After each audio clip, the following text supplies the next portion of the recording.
Hello, thanks for stopping by. I'm Peter Alsop, and this is my Songs to Chew podcast. Today's song is kind of an anthem. I don't usually write anthems, but this one was written to be the closing song on my Christmas Holidays album. It's called EARTHSONG. Usually when I write a song, I consider all the possible bits of usable information that I could include in the body of the song to pass along to anyone who might find them helpful. I call that process chewing on the song. With EARTHSONG, there were so many connections and interrelationships between all the millions of life forms here on this planet of ours that it was difficult to sum it all up in some kind of simple way.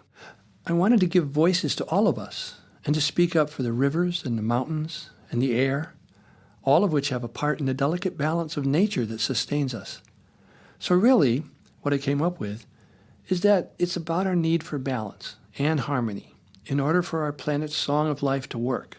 So here, from my Christmas Holidays album, let's take a listen to EARTHSONG.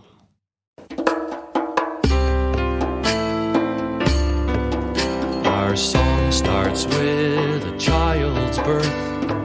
We're taught that people rule the earth, but every creature has a song that we can't hear if we're too strong. For those with paws and fins and wings, each knows the song its family sings. The wind, the river, trees and clouds cannot be heard if we're too loud.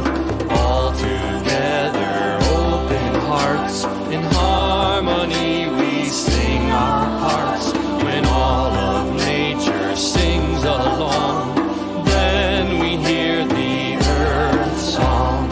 All together, open hearts, in harmony we sing our parts. When all of nature sings along, then we hear the earth song.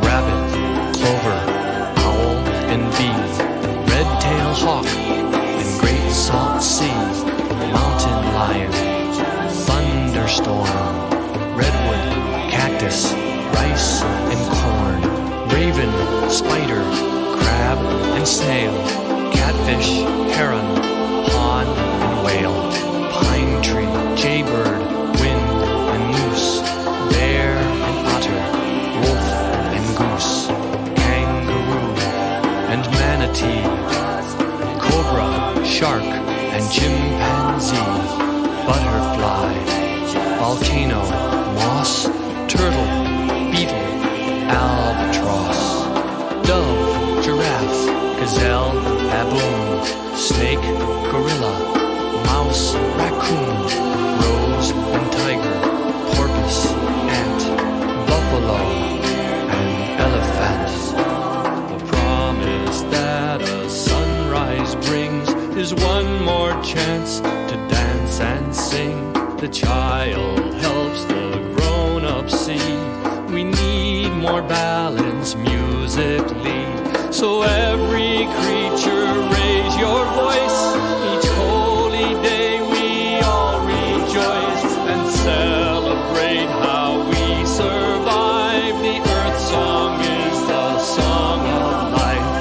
All together, open hearts, in harmony we sing our parts. When all of nature sings along, then we hear the earth song. So every creature raise your voice.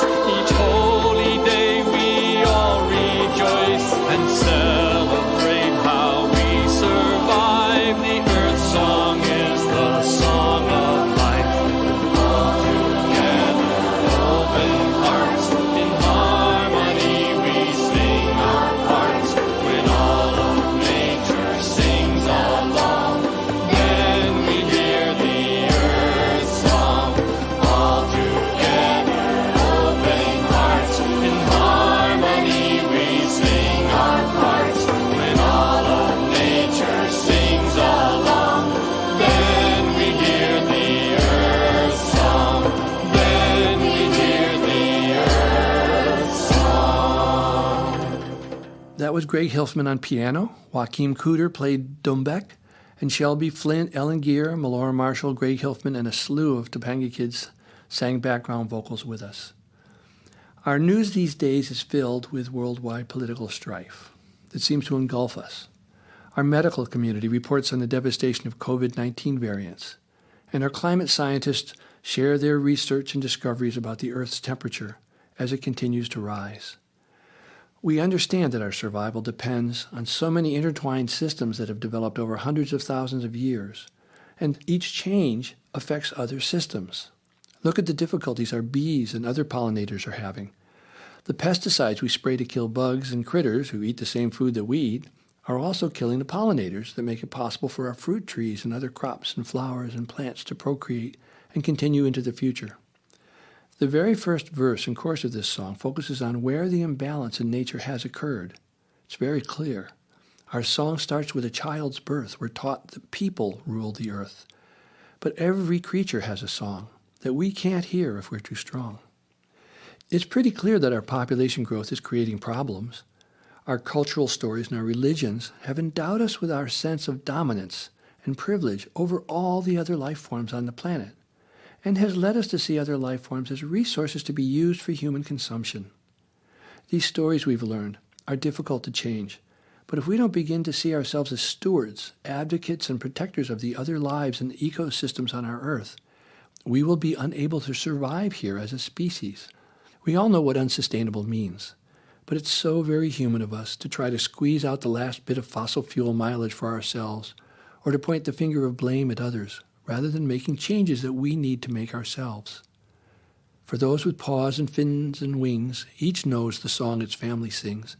The wind, the river, trees, and clouds cannot be heard if we're too loud. A wide diversity of life forms is critically important to sustain us.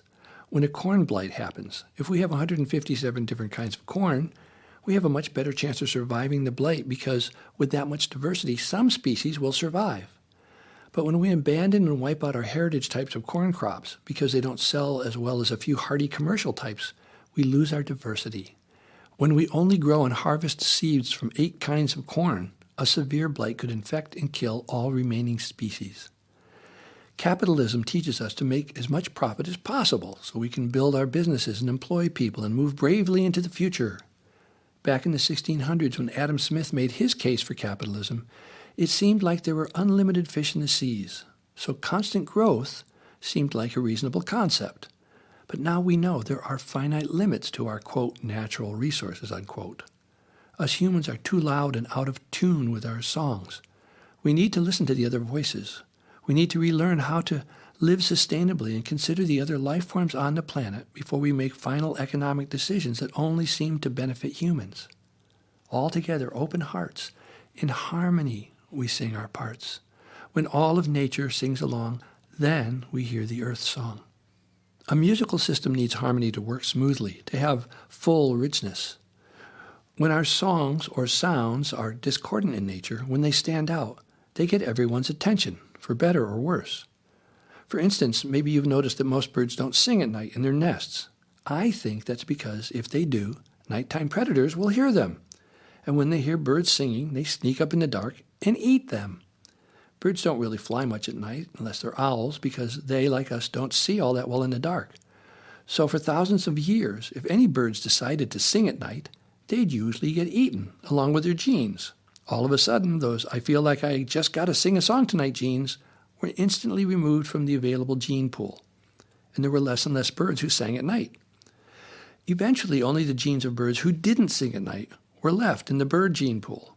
Those birds survived as the ancestors of the birds we have left today. That singing at night, too loud behavior was weeded out of the gene pool because it was discordant and attracted attention, not in a good way. Is it too late for us to change things? Well, tomorrow's a new day. Let's see what we do with it. The promise that a sunrise brings is one more chance to dance and sing. The child helps the grown-up see we need more balance musically. I included children in this song because the young always need to sing. If we learn to listen to nature, they will learn that from us. And they will learn some of our songs, but they will always make their own new songs. There's a great value in understanding our place in the roles of a community of life. Those of us who have had dominance within the culture where we live, most often adult men, grew up feeling that we represented the standard of our society. We were supported at every turn because we were considered the vessels of authority and power. What we didn't learn is that it is not always in our own best interest to stand out and demand that entitled predominance.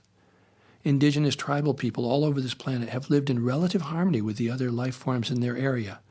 These ways of living were not always in balance, but they came with the understanding about the connectedness with our animal brothers and sisters, with the natural rhythms of the world around us.